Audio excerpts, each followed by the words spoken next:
Umut gözümüze bakmış.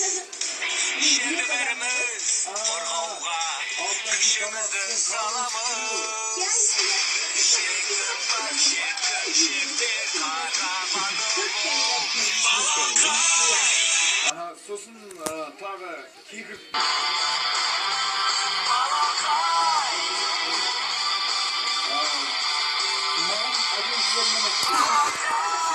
Bana size kızılır.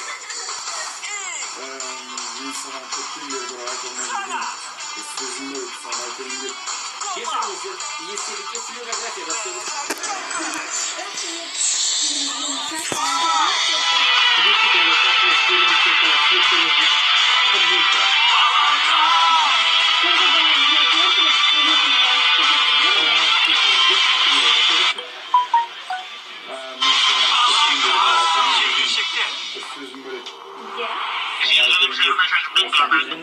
Черге мәліметшін аутолғанын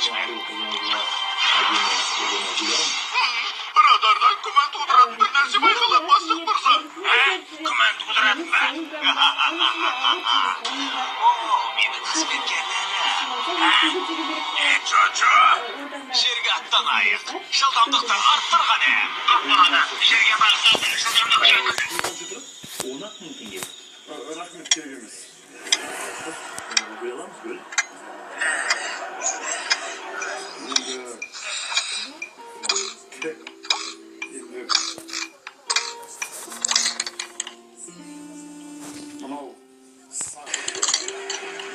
Адамдар жаман өліп қалды ғой былай жасалса.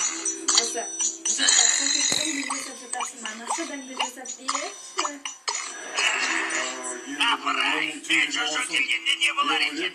Ол маған не істер екен? Қорап емді қайтер екен? Менің жалғыз баспанам осы. Ғарыш кемесін болса сатып жібердім. Ғарыш құрылғысы мен компьютерімнің қалғанына шүкір. Алаң болмаңыз басеке. Қандай жағдай болмасын болса әрдайым қасыңызда табыламыз. Осыған да шүкір. Айталмай жүрген бір сөзім бар. Мұнда не істеп жүрсің? Не істеп дейсіз бе? Бәрі сіздің қамыңыз үшін ғой басеке. Сіз қатты қайғырып, не ұйықтамасаңыз, не тамақ ішпесеңіз қалай уайымдамаймын. Тіпті жуынға да жоқ. Мен күйделіп жүрсем, мені сонша мазақ қылғаны не? Қойыңыз күйделіп несі бар? Бұл оп-оңай шешілетін мәселе. Сонда қалай? Батыс балаға кешек керек. Сонда очаматты қайтарып какао қуатына ие боламыз. Әлбетте, бұны тіпті 8 мың ешкісі де біледі. Мына ешкі бөлмеме қашан кіріп алған өзі? Сіздің қалыңызды сұрамат боп менімен келген мырза. Алаң болмаңыз ешкі мырза, бәрі жақсы болады. Қалай алаңдамай отырамыз? Жо-жо келгенде бәрінен айырылуымыз мүмкін. Басқа амалымыз қалмаған сияқты. Жо-жо келгенде батыл балағайды жеңуге тиіспіз. Батыл балағай оп-оңай жеңіледі деп ойлайсың ба? Ол осалдықтан да балаға ұқсамайды. Әлгімнің бір әлсіз жері болады бастық мырза. Рұқсат болса батыл балағайды осы жерді іздеп табуға кірсе. Инсан көптен бері бар айталмай жүрген бір сөзім бар. Я? Қайырлы таң, қайырлы таң. Мінекей, сәбіз қосылған бәліш әкелдім. Мәссаған, сағынып саған саған беріп қалармын деп неге біреуін алып қалған? Екі бірдей сәбіз қосылған бәлішті қайтеміз енді? Не істесек екен? Сәбіз қосылған бәліш.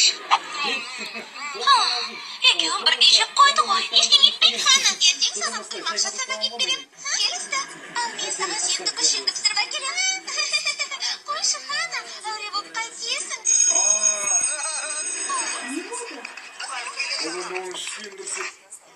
Қайырлы таң, балалар. Жақсы, шәкірттерімнің барлығы дайын бекен.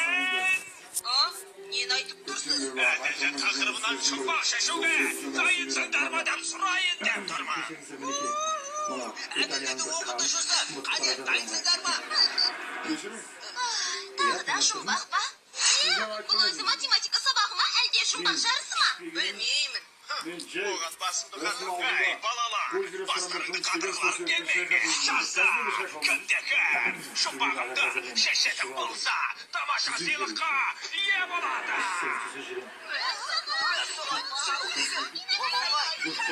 Жақсы, сонымен бірінші сұрағым, оң қолымда жасырылған қандай зат екенін кім айтады? Мен білем, грейпфрут. Oyma. Şezen kalkma. Aytkanlarыңның бәрі дұрыс емес, дұрыс емес. Шыргышпей. Дұрыс емес. Тезірек бәлкем, шәкірті басқалай Расында да. Сен не дедің? Қарай көрмесін, егер ондай белгіш болсаң, жауап бермей, не қарап атасың сен? Білмейсің, ақылыңнан адастың ба? Егер жұдырғының ішінде бел болатын болса, ол тұншығып қалмайды ма? Мені соншалықты қатыгез деп ойлайсың ба сен? Алайда мырза, гүл алақаныңызға сыймайды ғой. Оны қайда білесің? Өлшеп көріп пе едің? Айтқан ем, айт! Сонымен жақсылап ойладыңдар, арман қуған шәкірттерім мені! Қиын екен, оны шешудің жолын көрсетіңізші. Жолым ба? Мақұл, сендерге өз жолын көрсетейін. Бірінші жолы. Бұл өзі қорқынышты нәрсе. Менің жігітім бар. Епле мырза, сонымен дұрыс жауабыңды айт, шәкіртім. Елес па? Дұрыс емес, ол елес емес. Екінші жолын айтыңызшы. Екінші жолы. Оны бәрі күтумен. Атақты елес қой мырза. Елес емес деп айтқан жоқ. Басаға жас шәкір. Сен өзің қай жеріңмен тыңдап отырсың? Бұдан да түк шықпады мырза, үшінші жолын айтыңызшы. Жарайды. Мақұл. Бұл соңғы мүмкіндіктерім.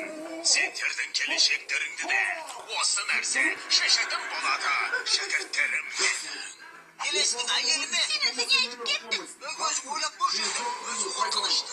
Сондықтан елес болуы мүмкін. Оны бәрі күтеді. Әрі келешекке қатысы бар. Елестің әйелі мырза. Бұл ойы орынды екен балақай. Дегенмен жауабың дұрыс емес. Сонымен жауап беретін кім? Кешіріңіздер, мен мылқау Батуалаға жауабын тапқан секілді. құлағым естімейді. Мүмкін Үміметімнен емес. блокнотпен қалам сапты. Сатып ала аласыздар ма деп Дәретханаға барып келсем бола ма мырза?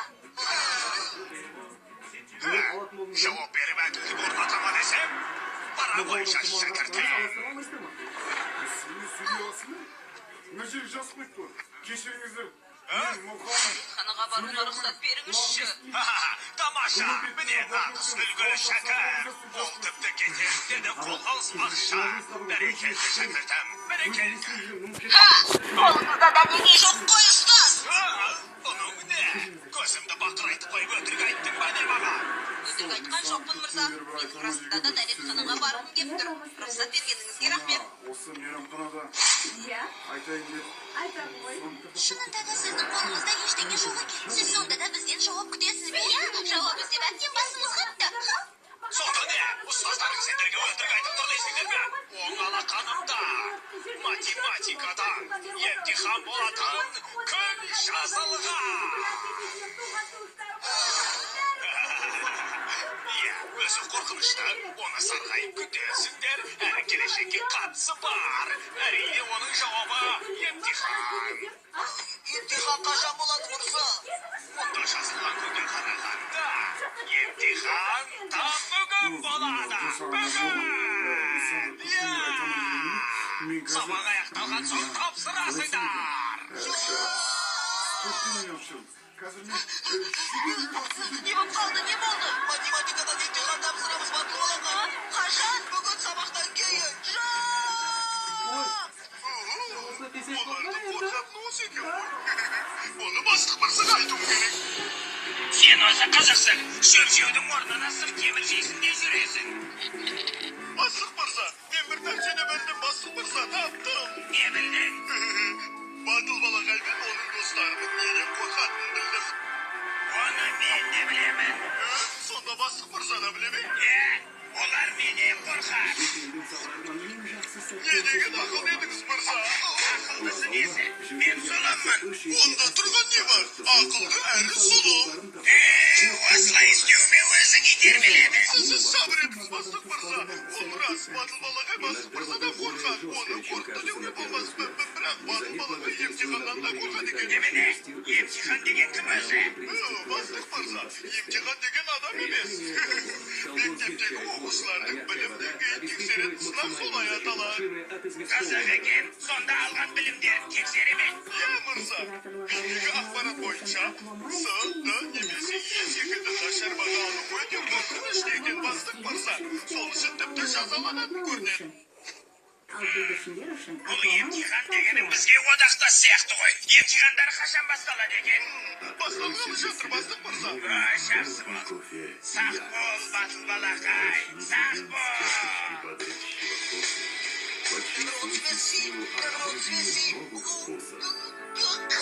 Қазір емтихан басталады. Қанша тырыссам да мұның бәрін жаттап алу мүмкін емес. Бәріне ұстаз кінәлі. Емтиханның бүгін болатынын аяқ астынан хабарлады.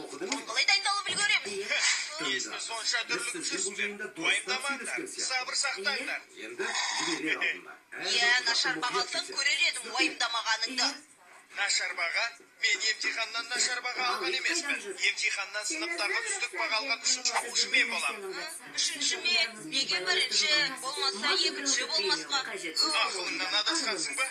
Бірінші және екінші орын тек еңбекхананың мақсат пайда болғалы бері еңбекхана бірінші орын үшін таласып келеді. Олар барлық пәндерден үнемі 5-тік А+ алады.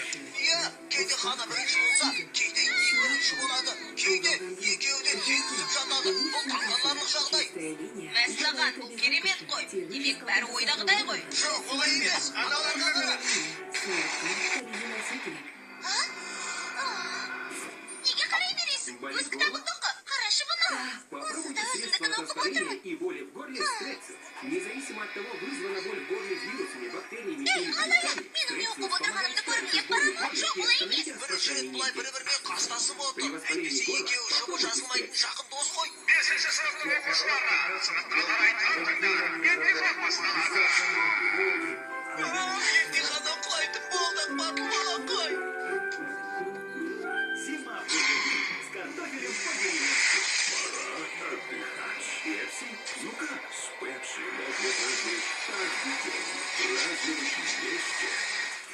Праздновать ярко. Вкусный праздник каждый день. С Пепси. Балды мырза. Неде? Оттан қойғаны қалай? Рас па? Сұрақтарын әндемесе де емтихан парақшасын толтырып тастағаның не? Оның ешқандай қиындығы жоқ қой мырза. Оның бәрін оқып отырам ба? Әншейін бәрін белгілей салдым. Белгілей салғаны несі? Мына таяқ тигенде белгілей салғанның қалай болатынын көретін боласың. Кешіріңіз мырза. Мен бәрін қайта жазып шықсам бола ма? Солай болғаны дұрыс. Баланың деген қызуы Қайырлы таң. Мынау кімнің баласы тағы? Мен апамның баласымын. Отағаным менің.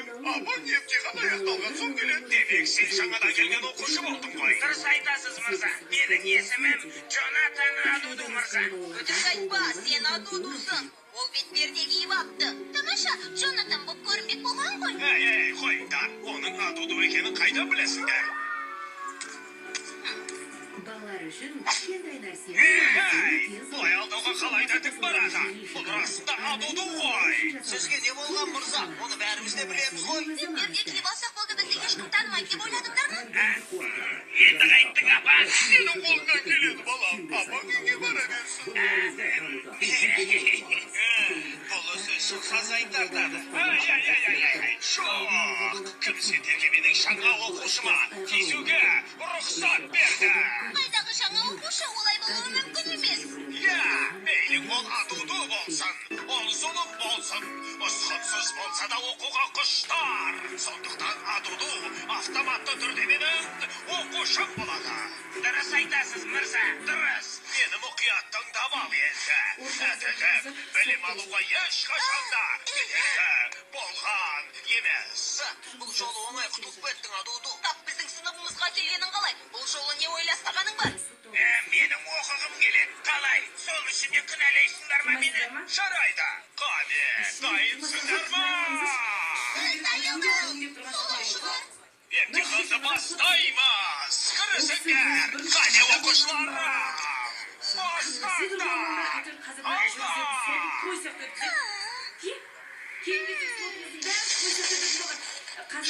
Жылдам. Кім тезірек аяқтаса, сол ертерек қайтады. Мен ертерек қайтамын. Құрыма, 1 минуттан соң бастай бер. Ақыл бастық мырза, 1 минуттан соң бастаймын. Келбетті папа мырза автобус жүргізушісі. Жаңбырлы күні ертеңгісі. 41 жолаушымен А бекетінде тоқтайды. 5 жолаушы түсіп, 7 жолаушы мінеді. Иә. Жақсы. 41 алу 5 қосу 7 тең 43. 15 минут жүргеннен кейін автобус Б бекетіне, одан соң С бекетіне тоқтайды. Әр бекеттен 11 жолаушы түсіп, 40 жолаушы қайта мінеді. Бұл оңай екен. 43 алу 11 алу 11 қосу 40, қосу 40 тең 101. Сонымен сұрағы, автобус жүргізушісінің жасы нешеде? Автобус жүргізушісінің жасын сұрағаныңыз? Үшінші сұрақ қиындау екен. Бұл сұрақ бойынша автобус жүргізушісі Папа мырза екен, демек ол біздің ұстазға. Енді түсіндім. Кешіріңіз. Сіздің жасыңыз нешеде, Папа мырза? Менің жасым. Ой, айтыңызшы енді ұстаз. Ең болмаса маған айтыңызшы. Оған айта көрмейміз, Папа мырза. Одан да маған айтыңыз. Неге олай дейсің? Болды, қойыңдар, талмаспаңдар. Жасымның нешеде екенін бәрің айтам. Сонымен нешегесіз? 16. Не болды? Неғып бәрі қол көтеріп отырсыңдар? Жасыңызды айтыңызшы. Туған күніңізге сыйлық бергім келеді. Мен сізге қонжық берем. Немене? Қонжық деймісің? Ал мен сізге үлкен қонжық берем. Қызғылт түсті. Қызғылт түсті ме? Ондай түсті жақсы көремін. Папа мырза қонжық ойнайтын жаста емес қой. Қызғылт түсті ұнатуы мүмкін емес. Әбден мүмкін. Сосын қонжықтың маңдайында бір байлам орамалы болу керек. Қарақшы секілді бір көзді және динозаврдікіндей өткір тістері болу керек. Ондай қонжық бола ма екен? Болмағанда ше. Алып қоңыр Кризи айуа. Ол нағыз ер жүрек балаларға арналып жасалған. Ақыл мырза, сізге сондай айуа береміз. Ендеше тыңдаңдар. Менің шын жасым 37-де 8 ай 18 күн асты. Мінекей. Оны жеті дегенсіз ғой. Бұған мен емес тіпті желде антон сияқты. Бұл не қылған жер тағы?